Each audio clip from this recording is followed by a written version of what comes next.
Thessalonians 10 is a verse in the Bible that my parents believed in, lived by, and brought us up with. Do you know what it says? It's not the one of spare the rod and spoil the child, although they live by that one like every African parent. This one says, if a man does not work, he should not eat. It applies to the ladies as well. Laziness was abhorred in the Muhunyo's household. When we were in high school, holidays began by working. At 16, 6 a.m. found me distributing bread between Joro and Nakuru. And by 7 a.m., all the cars in my father's workshop were clean, all before breakfast. And that was roll call time for children of 12, for a father of 12.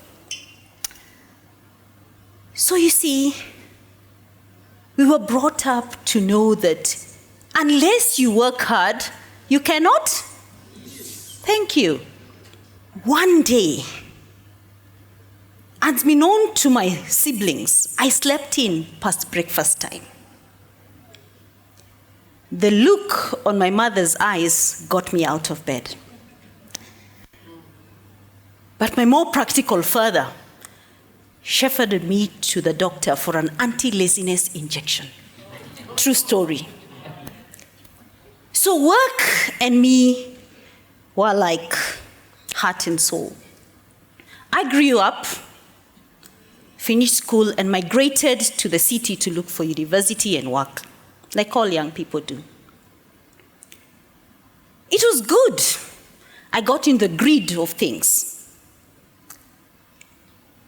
One day, in October of 2015, it was raining. I began my day by arriving in my office desk way earlier than everybody else to do the things that managers do. And they began by doing technical interviews. And those are hard because you understand everything that people do so that you can hire the right person. And this went on and on until 7 p.m. And because I'm from a family of readers, I packed my books to read at home at 7 p.m. as I headed out to leave the office block. When I got to the parking lot, I began to feel dizzy.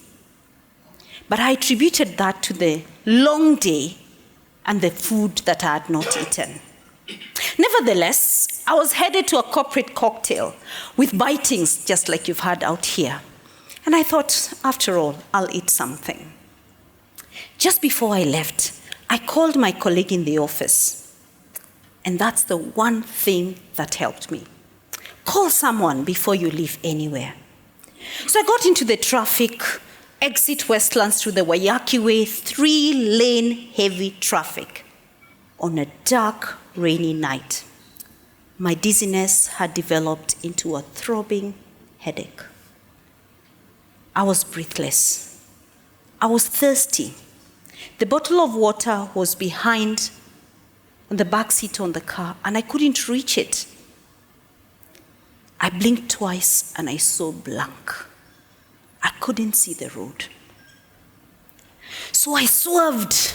By God's grace, I did not crush anyone. The angels were watching over me. And I parked outside ABC Place. I held out my hand with my phone to the watchman. And I told them, please dial the last number. I don't know if he was going to question me, but I was holding my head and holding my chest, breathing very hard, and I started shaking.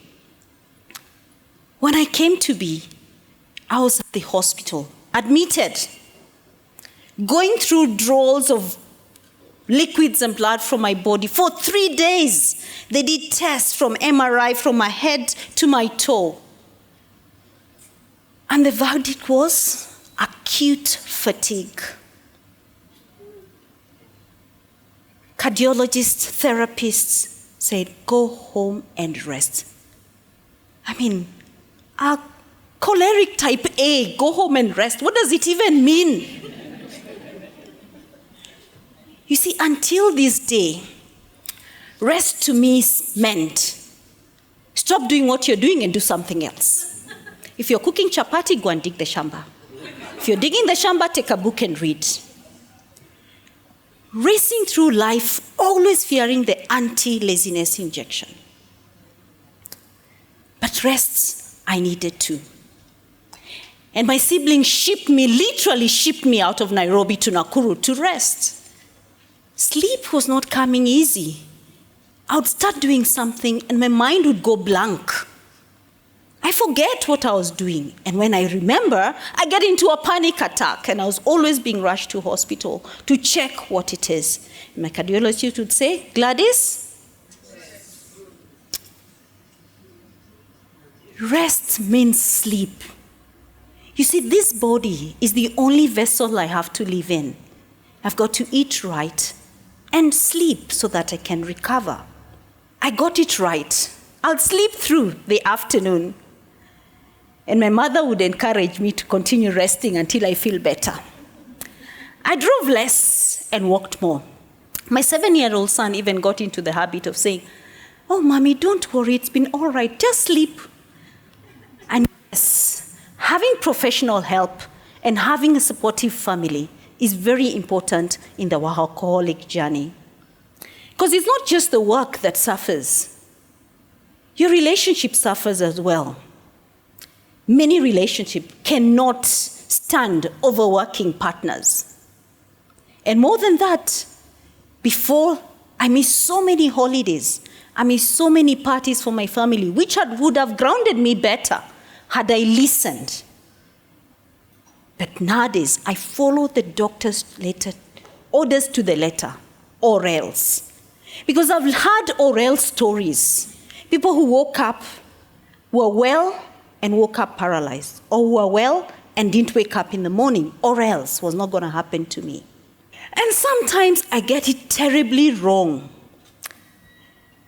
Well, as a Toastmaster, the International Convention is a must-go-to event. So last year in August, I got all-paid ticket to USA, Denver, Colorado, to the Toastmasters Convention, and I arrived in style.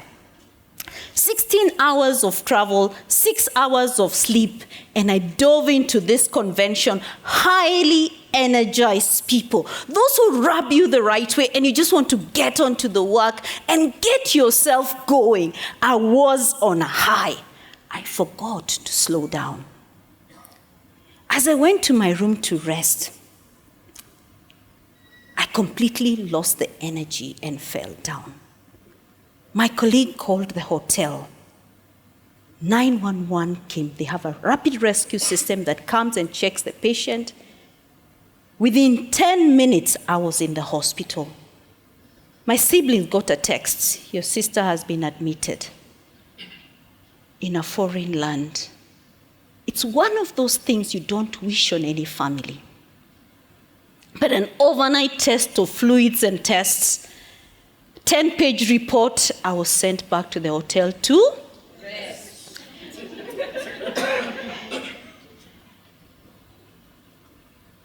So as my family followed my travel like they were following the trip back to Nakuru, I was required to rest. You see, when you want to take care of your body, your mind tells you something different. There are those reports to do. There's that house construction that you still need to solve. And then the chapatis need to be right, you know? Then I remember, when I listen to my body and rest, things will go well. I love to travel.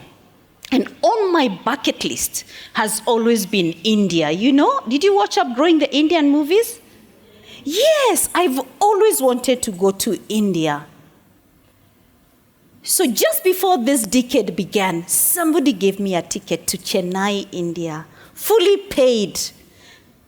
And then my body refused. I listened to it. And I thought, maybe 911 does not work in India, does it? I had told all my friends and family. I even had a shopping list to India. But I didn't go. I listened to my body. And I told my mind to shut up. India is still existing. And I'm not in India, but I'm standing here and telling you, it is time to rise up and listen to our body. Thank you.